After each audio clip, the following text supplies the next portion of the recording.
Former Chief Minister of Himachal Pradesh, Jairam Thakur. Mr. Jairam Thakur, how is the government going to tackle this? What is the demand of the BJP? This case has been going on for the last several decades. 2010 is when this controversy erupted. जी, इसमें तो मुझे लगता है कि कोई बड़ा विषय नहीं है, सीधा विषय है। एक अनऑथराइज्ड कंस्ट्रक्शन है, लोग उसको हटाने की मांग कर रहे हैं और ये प्रदर्शन किसी नेता के द्वारा नहीं, किसी पार्टी के द्वारा नहीं किया गया है। लोगों की भावना है, जन भावनाओं का सम्मान होना चाहिए। और दूसरी बात यह है कि जिस तरह से हिमाचल प्रदेश में कांग्रेस की गवर्नमेंट का जो रुख है, उस रुख को देखते हुए लोगों में नाराजगी है और इस कारण से प्रदर्शन हो रहा है जी, क्योंकि वो सारे मामले को दबाना चाह रहे हैं जी। अब ये सिर्फ ये अनऑथराइज्ड कंस्ट्रक्शन का मामला बाकी अनऑथराइज्ड कंस्ट्रक्शन के साथ नहीं जोड़ा जा सकता है जी। यहाँ पे दूसरा मामला जो जी यहाँ पे जो प्रश्न उठाए जा रहे हैं, कहा जा रहा है जो इमाम है, मुस्लिम साइड है, वो कह रही है कि ये एक वक्फ बोर्ड की प्रॉपर्टी है, ये 1947 से पहले का ये यहाँ पे एक मॉस्क बना हुआ था, इसलिए ये जो कंस्ट्रक्शन हो रही है, ये जो मॉस्क का जो लैंड इंक्रीज हो रहा है 6700 स्क्वायर फीट, जो कि अब इस टाइम पे जो हिंदू ऑर्गेनाइजेशंस कह रही है कि इस लैंड को एनक्रोच किया गया है, वो इनफैक्ट एनक्रोचमेंट नहीं है, ये तो वक्फ बोर्ड की प्रॉपर्टी है।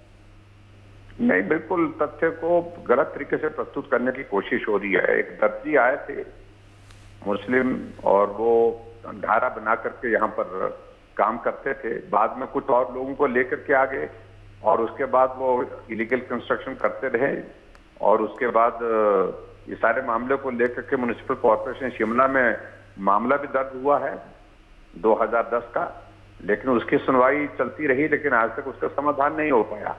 अभी जो हालात तो इस तरह से बने हैं क्योंकि कुछ लोगों ने यहाँ शिमला में एक जगह हमला किया, कुछ लोगों के ऊपर हमला किया, घायल हुए, गंभीर रूप से घायल हुए और जो हमला करने वाले लोग हैं वो जाकर के यहाँ छुपे और यहाँ रहे, यहाँ शरण मिली उनको। बात तो यहाँ से शुरू हुई, अदरवाइज यहाँ इस तरह की बात को लेकर के कोई ज्यादा इस तरह की कोई तनाव वाली बात नहीं थी।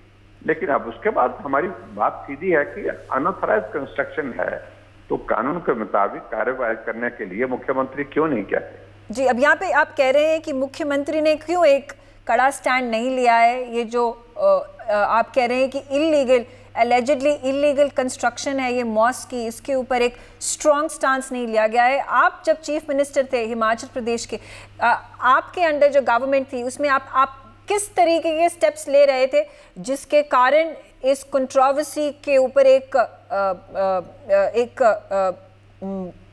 फुल स्टॉप किया जाए, इसका एक समाधान निकाला जाए? देखिए, जब हमारी गवर्नमेंट के दौरान इस सारे मामले को लेकर के कहीं कोई इस तरह की बात ध्यान में लाई नहीं, किसी लोगों ने भी, किसी व्यक्ति ने भी लाई नहीं।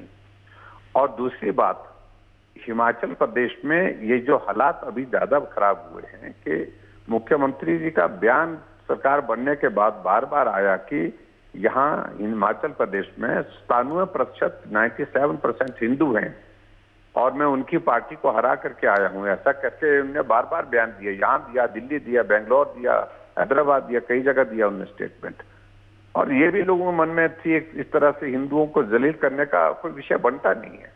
लेकिन आज जो मांग है वो मांग सिर्फ इतनी है कि इस सारे मामले को मुख्यमंत्री दबाने की कोशिश क्यों कर रहे हैं, जन भावनाओं को दबाने के बजाय जो है वो कार्रवाई करते तो मुझे लगता है कि समस्या का समाधान वही हो जाता।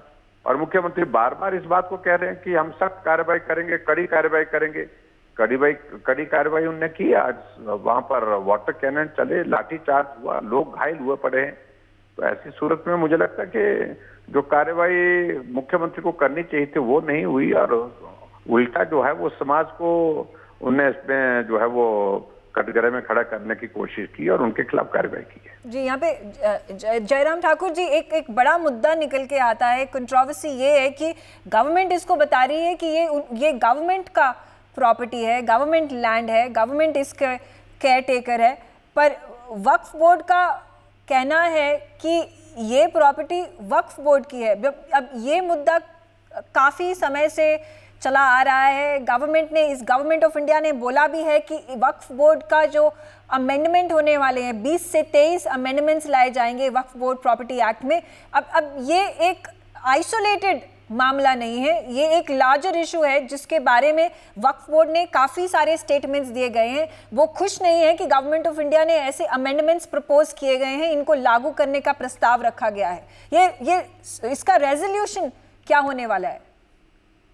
देखिए, वक्फ बोर्ड को की प्रॉपर्टी के संबंध में जो बिल लाया गया है उस संदर्भ में तो केंद्र सरकार ने बड़ा स्पष्ट रूप किया है, लेकिन ठीक है, अभी तक बिल पर आगे जो है वो सहमति की दिशा में क्या चीजें होती है वो आने वाले वक्त की बात है। लेकिन फिलहाल तो ये हिमाचल प्रदेश में कि कहीं भी मस्जिद खड़ी कर दें और उसके बाद फिर हम वो शुरू कर दें कि इसकी ये तो वक्फ बोर्ड की प्रॉपर्टी है, ये नहीं, इस तरह से नहीं है। वक्फ बोर्ड की प्रॉपर्टी का मामला ही नहीं अभी तक ये ध्यान में आ रहा है, क्योंकि इसके रिकॉर्ड को अगर हम देख रहे हैं तो रिकॉर्ड के मुताबिक तो लैंड गवर्नमेंट की है, गवर्नमेंट लैंड वक्फ बोर्ड की हो ही नहीं सकती है।